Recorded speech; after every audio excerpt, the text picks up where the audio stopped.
Y yo creo que también nos enfermamos porque nos quedamos en un solo arquetipo o en una sola fase de la vida. Y yo creo que ahí nos enfermamos, por más increíble que sea esa fase. Ahorita estoy acá con Juan de conversando sobre qué va a pasar cuando la sanación tome Lima. Bueno, de qué es sanar y si es que se puede definir. Y nuestras perspectivas un poco sobre sanar y aceptarse y disfrutar también. Ha sido una conversación muy bacán y aprovecho también para despedirme en el mismo momento. ¡Wow! Porque viajé en el tiempo. ¡Wow! Para agradecerle a nuestro auspiciador Starbucks. ¡Wow! Y ha sido muy chévere, hace una gran mañana. Ha sido bravazo recordar cómo somos en relación. Pero eso es todo un floro que ya escucharán en el video. O ya lo escucharon de repente. Bueno. Etiqueten a Starbucks, por favor. Etiqueten a Starbucks. Y me acuerdo que yo decía, ¿pero por qué estoy haciendo esto? Porque simplemente la pasaba mal. O sea, como físicamente es algo que nunca me ha hecho bien. Y realmente me caía muy mal el alcohol, pero yo seguía chupando. Y me acuerdo que un día es como que entre la borrachera dije, siento que algún día mi cuerpo como que naturalmente va a querer salir de acá porque voy a entender qué es lo que hago aquí, ¿no? Y no sabría entenderlo conscientemente, pero siento que sacié algo con el alcohol, que tenía que ver con el hecho de sentir que yo podía elegir lo que hacía cuando yo quería. O sea, para mí la relación con el alcohol estaba como en el hacer algo tabú, en ser una mujer jovencita, emborrachándome, sola, ¿sí? Como que para mí era como puedo ir en contra de las reglas que me han sido impuestas. Entonces voy a emborracharme como eufóricamente para ¿Pero sentir... sientes que no había eso en tu vida? O sea, No. te faltaba. Sí. Mira, a lo mejor y sí lo había, porque hacía lo que quería en muchos sentidos. Pero, pero yo sentía que no. Porque sí había, o sea, pues sí había crecido en un entorno como muy, muy estricto, de las cosas tienen que ser así. Pero sí sentía que también, sobre todo, había mucho lo que se esperaba que yo sea. Entonces, eso es lo que yo quería romper. Porque se esperaba que yo sea una chica correcta y que use mi tiempo para ciertas cosas. Y claro, yo, me voy a emborrachar, ¿no? Claro. ¡Ah, qué loco! Sí, es lo que entonces yo creo que el trabajo con el alcohol sí existe. No necesariamente hay que emborracharse hasta descubrirlo, pero sí creo que es necesario como entender qué es lo que uno está tomando tan desesperadamente. O sea, hambre de qué tenemos, sed de qué tenemos, qué es lo que estamos intentando llenar. Siento que qué importante el tener los límites claros y los objetivos. Es decir, si yo sé como por qué me meto en un proceso, entonces sé cuál es el final de ese proceso. Pero si simplemente me meto como empujada porque estoy desesperada, que usualmente llegamos así a la sanación, hay una falta de plan. O sea, creo que nos obsesionamos por algo tan básico como falta de planes. ¿Y qué sucede? Que al final terminamos tratándonos como con una sobreidentificación de lo que somos. Es decir, si es que yo estoy tratando de reparar lo que soy constantemente, eso es algo que no va a terminar nunca. Pero si yo realmente tengo un plan, es decir, bueno, voy a trabajar estos temas puntuales de mi infancia porque quiero yo lograr tal cosa, entonces eso tiene una ruta que puede ser cumplida y finalizada. Pero si yo estoy sobreidentificada con mi historia, en vez de reparar un episodio de mi vida, en vez de reparar, no sé, la ausencia de mis padres, en vez de reparar la falta de comprensión en mi entorno sociocultural, etc., voy a reparar lo que yo soy. Y eso es imposible de reparar. Porque creo que lo que somos es lo único inocente que tenemos. Entonces creo que las adicciones también vienen por el hecho de estar perdidos un poco, por no tener idea de quiénes somos. Y en realidad eso es muy doloroso. Justamente hoy día pensaba en las preguntas que me habías hecho de qué es sanar en comunidad, por qué es importante lo de sanar en comunidad, o qué es sanar en general. Y yo creo que sanar tiene que ver como con traer nuevas perspectivas a nuestras vidas. Creo que la razón por la que la pasamos tan mal o nos enfermamos tanto como emocional, psicológicamente, espiritualmente, es porque no hay espiritualidad en nuestra cultura. Es decir, no hay algo que nos enraice en ser más que lo que vemos y conocemos. Y somos una cultura muy del entendimiento, de lo puntual, de lo real, además, ¿no? Es como que nos importa mucho qué es lo real, qué no es lo real. Y creo que así vivimos como solos, o sea, aislados. Yo creo que sí es importante que nuestra vida tenga un sentido más allá. Entonces ahora quiero volver a lo artístico. Me interesa mucho el tema de la música. ¿Qué música? O sea, ¿cantar? Sí, me gusta mucho hacer música, me gusta mucho tocar guitarra, cantar. Y ahora estoy ilustrando y diseñando. Por ejemplo, me encanta hacer libros. Hice un ebook en la pandemia y me quedó grabado. ¿Hiciste un ebook? Hice un ebook que es una propuesta de 21 días para mujeres que quieran reconectar con ellas mismas. Yo creo que para ellas. Es decir, que nos permitamos sentir que si estamos acá hablando es porque tiene un propósito que va más allá de lo que tú entiendes o lo que yo entiendo. Y que no estamos solos realmente, ¿no? Yo creo que eso es bien importante, porque creo que si somos solo lo que entendemos, la mente racional y así, es un poco aislada la vida. Y creo que por eso es importante hacerlo en comunidad. O sea, entender que en gran parte nuestras heridas y un montón de carencias que tenemos a nivel como que de la cultura y de lo social, creo que vienen de ahí justamente, de perder esa dimensión humana en la que los humanos en realidad estamos en una experiencia espiritual. Y creo que las adicciones y un montón de otras cosas vienen de eso, de perdernos de ese lugar. Porque alguien que tiene una adicción jodida, que somos la mayoría, pero digamos como una adicción tipo el alcohol, las drogas, etcétera, como algo ya como más heavy que te está autodestruyendo realmente, es alguien que de alguna manera se está consumiendo a sí mismo. Entonces, ¿qué está buscando ese humano, no? ¿Qué está buscando? Está buscándose. ¿Y por qué está perdido? Porque piensa que está solo en el universo. Y eso es durísimo. Es durísimo preguntarnos, en verdad, como que caer en la realidad de ¿qué chucha hacemos acá? O sea, ¿qué hacemos acá? Hemos crecido en el cuerpo de otro ser humano y nacimos y estamos acá y no entendemos nada y la vida es trabajar 8 horas y hacer las cosas que nos dicen y cagando. Entonces, como preguntarnos, ok, ¿qué hago acá? ¿Para qué estoy vivo? Como pararnos en ese misterio de la vida, yo creo que es bien potente. Y creo que una de las razones por las que nos volvemos adictos es porque puede llegar a ser difícil como lidiar con eso, ¿no? A ver, hablemos de nada más. Si yo iba a ir al SAT. Yo también aluciné ¿Sí? en Argentina. Hace algunos años estuve viéndome con una terapeuta que es la que organiza el SAT en Buenos Aires. ¿Cómo se llama? Lidia... Dramático. ¿Qué? Gramático. Sí.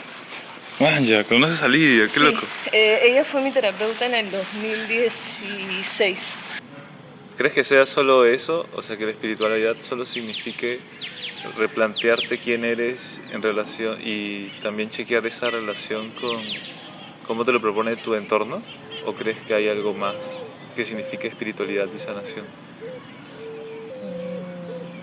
¿O Mira, siempre es solo romper? Lo que pasa es que en Gestalt le dicen introyectos. sí, ¿no? como romper introyectos. Ajá. Sí. No, es que yo creo que tiene que ver cómo... O sea, esa es una parte, pero creo que ya luego viene el cómo construimos nuestra vida.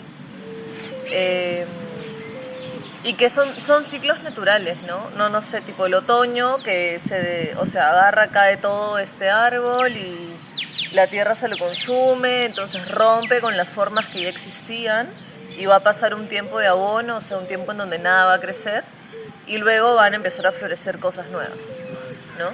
Entonces es parte de la naturaleza y yo creo que también nos enfermamos porque nos quedamos en un solo arquetipo o en una sola fase de la vida.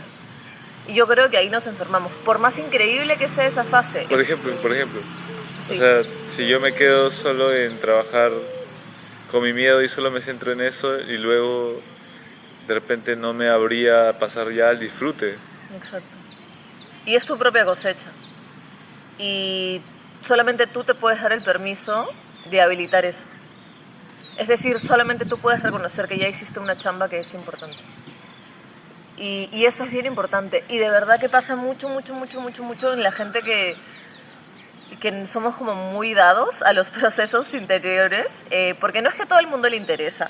Yo creo que ¿Cuánto todos... por ciento de personas crees de la existencia le interesa? Del 1 al 100. Y él ha hecho todos los ads. Me parece un ser humano que se ha dado un espacio para trabajo personal de décadas y atiende hace décadas también personas. Qué lindo. Entonces yo como que lo admiro por eso. Claro. Total. Y lo he visto trabajar varias veces y es como un trabajo potente, así hasta chamánico, ¿no? Claro. Del 1 al 100 yo creo que... 0,0. Un 15 más. No, ni cagando. ¿No? Un 5%. Ya un 5, un 4. Eso, yo un 4. pensaría en un 1%. Un 1. Yo pensaría 1, de verdad, te juro. Sí, en verdad sí, porque... Claro, porque uno tiene que estar medio particular, Perturbado. claro, de mandarse a eso, ¿no? Sí. Porque además es como, mira, este es un camino en el que todo lo que conoces de ti, tú vas a desaparecer, entonces, y no sabes qué hay allá. Y a lo mejor nunca termina. ¡Ah, ya vamos! O sea, así como que... Porque nadie te promete... Bueno, uno se promete cosas. Es más fácil tomar una chela todos los fines de semana, hasta morir. O no también. ¿O no? Claro. Por eso cambia. O no. Sí, tal No, cual. Tal pero cual. al principio no. Sí. Al principio es más fácil, al Sí, principio es más fácil, pero luego ya no. Es que el cuerpo rechaza, ¿verdad? Sí, a mí me pasa. Va reaccionando más y más y más. Dice, no la hago. Me parece que todas esas personas tienen un sexto sentido activado de alguna forma. Como que saben hablar telepáticamente o algo así. ¿Verdad? O leer telepáticamente, no Yo sé. siento lo mismo, sí. Que hay una telepatía ahí sucediendo, sí. Sí. Yo también lo siento. Lo caso, ¿no? Súper lindo. Igual para eso hay que soltar un montón de cosas. Ah, que preguntabas eso, ¿no? De lo del miedo. De lo del ejemplo de lo del miedo. Claro, es loco porque algo que veo mucho en las mujeres que acompaño, que suelen ser mujeres que trabajan con otras mujeres, es que sienten que lo que tienen para entregar necesita seguir siendo muy afinado, o sea, que nunca está listo. Y creo O sea, ¿te que... refieres como terapeutas? O... Sí, como terapeutas o facilitadoras de espacios terapéuticos, a lo mejor no son como terapeutas individuales, pero a lo mejor y se dedican a otras cosas que tengan que ver con la sanación, ¿no? Y saben un montón de cosas, se han llevado un montón de proceso personal, pero tienden a sentir eso, que nunca es suficiente. ¿Para ellas mismas te refieres? O sea, Sí, que y- su trabajo personal no es suficiente para ellas mismas. Sí, pero No lo proyectan necesariamente. en el afuera. No necesariamente para facilitar, Sí, sino para vivir en general, ¿te refieres? en realidad en el fondo hay eso, pero de boca para afuera es no puedo hacer lo que quiero hacer porque no estoy lista, porque tengo que aprender más, porque tiene que venir alguien con más autoridad a decirme que estoy lista. La Nana Snake se llama, de Chile. Ella le dicen la partera porque ella ayudó a que muchas mujeres con dificultades de concepción, de parto, pudieran sanar sus úteros y... Qué lindo. Sí, te entiendo. Claro, es loco porque justo como que el último tiempo he tenido como harto conversaciones de ese tipo con alguien que me decía que le llegaba a alguien que sentía que era como muy máscara, ¿no? Que estaba como muy en su máscara, tratando de convencer a la gente. Y sí, Pero yo lo que observo es que hace algo bueno con esa máscara. Entonces es loco porque en realidad como es posible no tenerla, o sea, es posible estar en un espacio de tanta intimidad y tanta confianza como para nunca ponérsela. O sea, es que tenemos un personaje, ¿no? Y ese personaje igual pues va a estar funcionando. ¿A eso te refieres? ¿Como a que fingimos ciertas cosas o cómo? Sí, puede ser como un personaje, sí. ¿Qué va a pasar cuando la sanación tome todo Lima? Estamos en la sombra. Yo creo que Todos van a estar calatos en el olivar. todos van a estar calatos en realidad y en yuyos. El tema es cuando ya las cosas las convertimos en programas. Es por eso que, nuevamente, el factor misterio, siempre que está presente, nos permite tener una relación con las cosas y de ahí ser creativos.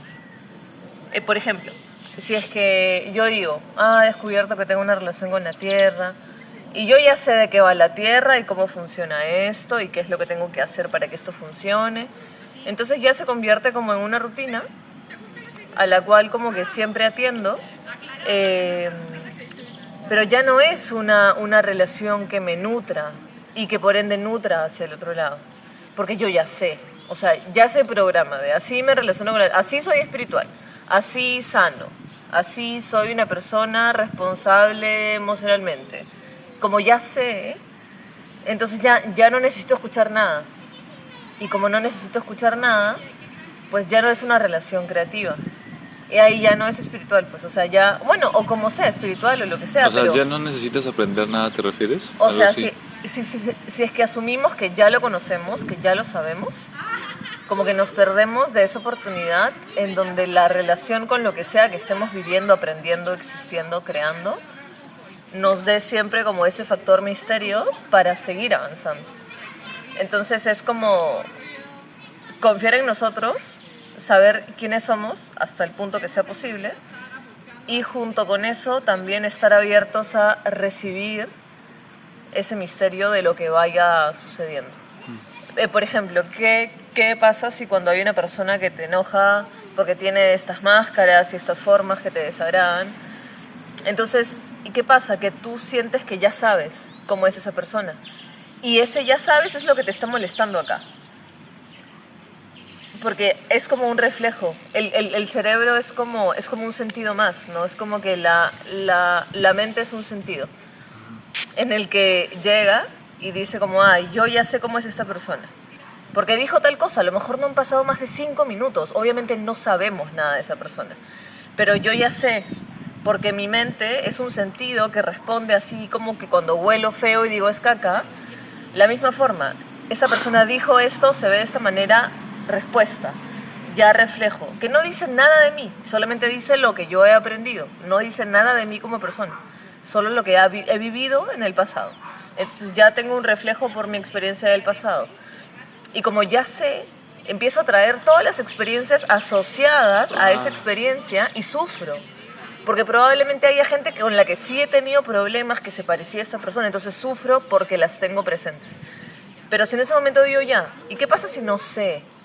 ¿Qué pasa si puede ser diferente? Es todo un vértigo. Es todo un vértigo aceptar que puede ser diferente. Esto de lo de la terapia somática es súper interesante porque yendo a la parte del trauma, que es de donde salen como todos estos estudios de lo de la terapia de trauma, un trauma es un episodio difícil en la vida de cualquier ser humano que tiene dos posibilidades. Seguir su curso, es decir, vives una experiencia, tu cerebro la entiende de una manera, el trauma no lo procesas, entonces se va de frente como a la bioquímica del cuerpo, porque el pensamiento genera emoción, y se activan ciertas hormonas, etcétera, etcétera, y tienes una conclusión de la experiencia que has vivido, que puede ser esto fue horrible, esto fue lindo, lo que sea. Ese es un camino de la experiencia. El otro camino de la experiencia es quedarse estancada.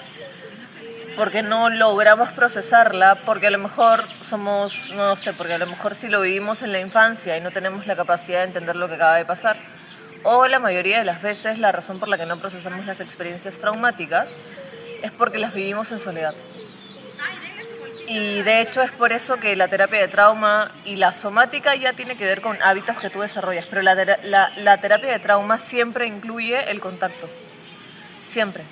O sea, tú no puedes entrar a sanar un trauma así de golpe. Tienes que tener una relación con la persona que te va a acompañar y tienes que hacer una relación de confianza con tus propios recursos también. Me gusta acompañar a las personas a escucharse y sobre todo lo hago con mujeres y con gente que quiere... Gente que ha soñado y le ha quedado dando vueltas el sueño. Y extendemos el sueño como un papelito y hacemos cosas ahí.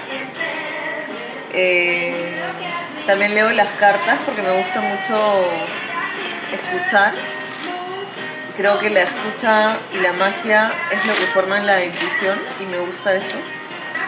Así que me dedico a eso también. Y bueno, facilito espacios grupales para conectar también. Sincronicidades. Bueno, chao. Preguntar a las personas su perspectiva de lo que es sanación y también de lo que es sanar en comunidad.